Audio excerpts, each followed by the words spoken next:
Hey guys, it's Jimmy from the Jimmy Eats Brain Show, and if you're new here, this is my channel where I talk about creepy stuff on the internet. And today I'm kind of doing a different type of video. I'm just going to be sitting down with you guys and going over some of the stuff that I watched this past week and letting you know what I thought about it. And if you like some of the content I looked at and you want me to look at some more episodes of it and do some reviews of it, maybe I'll do that. Other than that, I'll just be letting you guys know what I thought about the stuff I watched this week and letting you know if you guys should check it out too. I did have some other videos planned for this week, but I had some stuff come up that made it so I wasn't able to go see the early access Knives Out showing. And then I also had plans with one of my friends to do a video that unfortunately fell through too. So this one is kind of last minute, but I still wanted to put something out just so everybody had something to watch and some recommendations and hopefully something funny. The first thing that I watched this week was Netflix added The Green Inferno. That is one of Eli Roth's films. He's done other horror films that are cult favorites like Cabin Fever and Hostel. I've seen both of those. I'm a fan of both of those films, so I was pretty excited to see this. I should not have been excited to see this. This was a disgusting film. If you are a fan of those types of things, the kind of like torture porn type of movie, you really probably will like this. Or if you like putting on movies and making your friends watch them and not telling them how bad they are, which I don't recommend doing that, but you might like this. Yeah, it's a very gory film. It is very tense. It has very bad acting at some parts, but that's kind of part of the fun in Eli Roth films for me. If you haven't seen an Eli Roth film, they're just very gory and very extreme in certain ways and very unbelievable in other types of ways. And those tend to overlap in the types of films that he does. One of them being he's known for having really poor actors and very extreme types of roles, and that's one of his things. So yeah, check that out if you're a kind of a hardcore horror fan, or if you're a fan of Hostel or Cabin Fever. I think you'll probably like this film also. The next thing that I watched this week was I believe it's a French horror series that Netflix added in October called Marianne. Now, this series started off a little bit corny. I'm not gonna lie, I got about 5 minutes into it and there's this transition in it that is the page of books fluttering. And the premise of the story is a famous writer, a young famous writer who wrote a novel at a very young age about a trauma that happened that was supposedly fiction, and after blowing up, she has to go back to her hometown where her novel was based in and confront some unconfronted demons, I guess you would say, pun intended. And she gets herself into some trouble. And yeah, so the whole page fluttering thing with her being a writer was kind of corny for me. But when you start to get into the plot of this TV series, it doesn't bother you because the rest of the content is very, very high quality. This takes some direct chops from The Haunting of Hill House. Some of the imagery, some of the scenery is just, you could tell they had the same artistic hands working on it, which I think is a great thing. I really enjoyed that. So if you enjoyed The Haunting of Hill House, I would definitely recommend this. I haven't finished all of it, so I don't want to say whether the ending is great. To be fair, I think I'm about 6 out of the 8 episodes in, but I did watch all 6 of those episodes in about a day and a half because I got really into this series. I'd also like to add that the characters in this are really likable. They're part of the reason why you stay so indulged in the story for so long, which I think was something about The Haunting of Hill House that fell short. Was I think a lot of the characters seemed unlikable in lots of ways.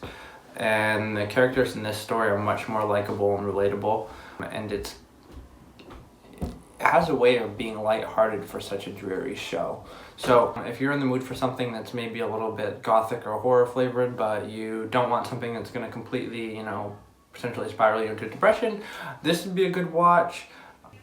And the next show I wanted to talk to you guys about is a TV series. I believe this is a Spanish TV series that was released on the 21st of November, called Mortel.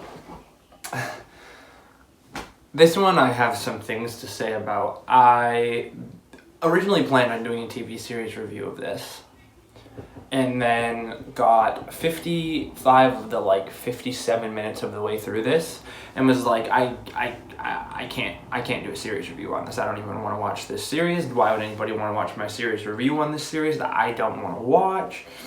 And I started to draft this video, which is why this video is still coming out. And I went back after drafting this video for a little bit and said, I'll give those last 3 minutes of this show a chance. And I think I should have given those last 3 minutes a chance earlier. There was kind of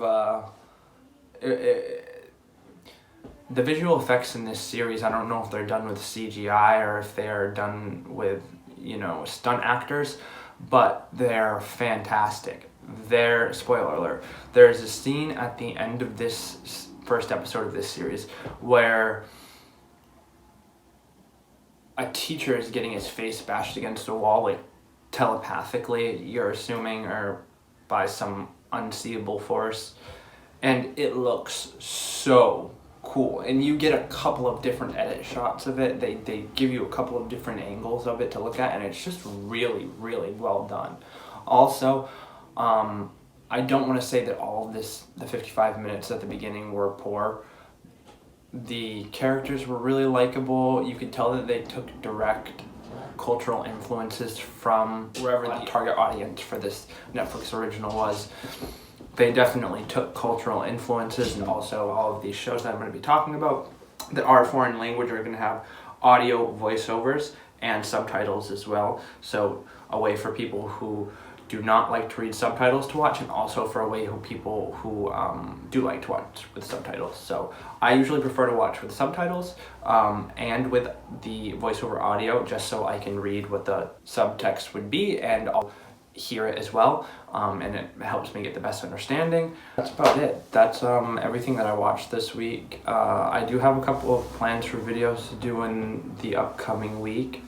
If you want to see any more episode reviews of the shows that I talked about in this, either Marianne or Mortel, please let me know in the description down below. I'd be interested in doing something like that if you guys would be interested in watching it. As always, if you have any questions for me, I really would be interested in doing a Q&A soon. But in order for me to do a Q&A, I need people to be asking me questions. So if anybody has any questions, please feel free to let me know some stuff that you'd like to know about me, or if you're curious about my YouTube channel, why I'm doing it, who I'm doing it for. I'd love to answer all those questions if I know that you guys would like to hear them from me. So please let me know down below in the comments. Also, I appreciate everybody sharing my videos on Twitter and Instagram and reposting them. It is really important for the YouTube algorithm for everyone to be commenting and liking my video on YouTube. It makes sure it gets out to other people who have a similar interests as all of us, so we can really start building a community. So yes, please try to, if you have time, it's free, comment, like, subscribe, do it all. Show your boy some love. Yeah, that's it. That's all I'm gonna go over today. If you'd like to see some more sit-down videos like this with me, just kind of chatting without much editing about what I watched this week, feel free to let me know. I'd totally be down to do that too. If you'd like to see some lifestyle stuff, I'll also do some of that, but I think that's ultra boring. Yeah, so as always, thank you so much for coming and watching the Jimmy Eats Brain Show. Thank you for coming and spending some time with me. Have a good one, and keep it creepy. Pick it up!